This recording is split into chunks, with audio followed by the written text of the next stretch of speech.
Здравствуйте, я ученик 8 класса Амгинской СОШ номер 1 имени Владимира Галактионовича Короленко Амгинского района Варлам Вася. Мой руководитель Окорков Леонид Никентьевич, учитель технологии.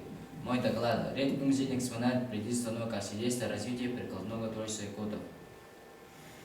Кровейский музей МБ Амгинской СОШ номер 1 имени Владимира Галактионовича Короленко хранится предельный станок, который является свидетельством развития прикладного творчества якутов. Цель работы – выявить историческое значение музейного экспоната, предельность станка для изготовления веревки из конского волоса. Задачи. Первое. Изучение способа изготовления нити из конского волоса. Второе. Описание музейного экспоната. Третье. Усовершенствование технологии и реконструкции на основе музейного экспоната современного станка для изготовления веревки из конского волоса. Объект исследования. Орудие труда в экспозиции Школьно-краеведческого музея. Предмет исследования. Редкий музейный экспонат предельный станок Краеведческого музея. Актуальность. Необходимость исследования названной темы обусловлена ее недостаточной изученностью. Выполнение знаний об орудиях производства, связанных с ними в трудовых науках, имеет практическое значение в современных условиях. Также нами выполнена попытка описания предмета экспозиции музея. Практическая значимость. В данной работе мы рассматриваем не только традиционный способ изготовления конского волоса, но и предлагаем совершенствование механической и электрической станки для изготовления веревки из конского волоса. Метод исследования. Сопоставительный, описание, интерпретирование музейного предмета, синтез, обобщение результатов анализа и реконструкция. В традиционной бытовой культуре в народе Саха конского волоса имеет широкое применение, как указывает Серешевский в своем этнографическом литературе исследовании. Якуты наряду с древесной корой и кожей стоит в якутском хозяйстве конского волоса.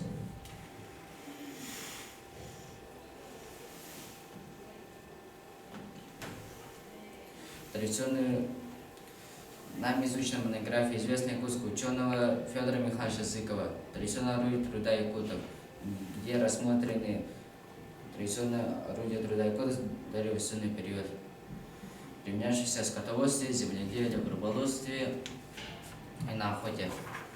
В данной работе отсутствует упоминание о обработке конского волоса.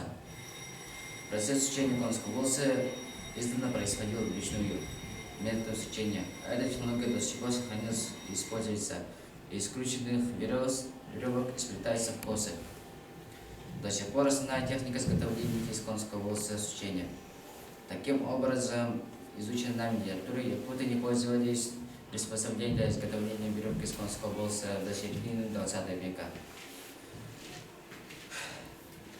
В нашем школьно-краеведческом музее в Амгинской СОШ номер 1 хранится уникальный музейный экспонат – предельный станок, привезенный предположительно в 1985 году из села Алтанцы Амгинского района. По предположению руководителя Бессонной Веры Нестеровны, им пользуются во второй половине 20 века. Станок для битья веревок состоит он из двух одинаковых деревянных опор. Высота у нас составляет 90 см, другой опор 85 см. Первый станок предназначен для севания веревки из 3 недель. Станок состоит из доски шириной 6-7 см, с отверстием диаметра 25 мм, в которой вставлена деревянная ручка с крючком на конце. Ручка свободно вращается в этом отверстии. Второй станок состоит из доски шириной 6-7 см. В отверстие устанавливаются 3 ручки. Диаметр отверстия 40 мм. В ручку установлены крючки, требующие, как и крючок в первом станке, прочное крепление. Ручка также деревянная, длина рукоятки 21 см. На наш взгляд, ножка опоры 700 мм. Свидетельствует выкрашенная эмалью дощечка и использование железных гвоздей.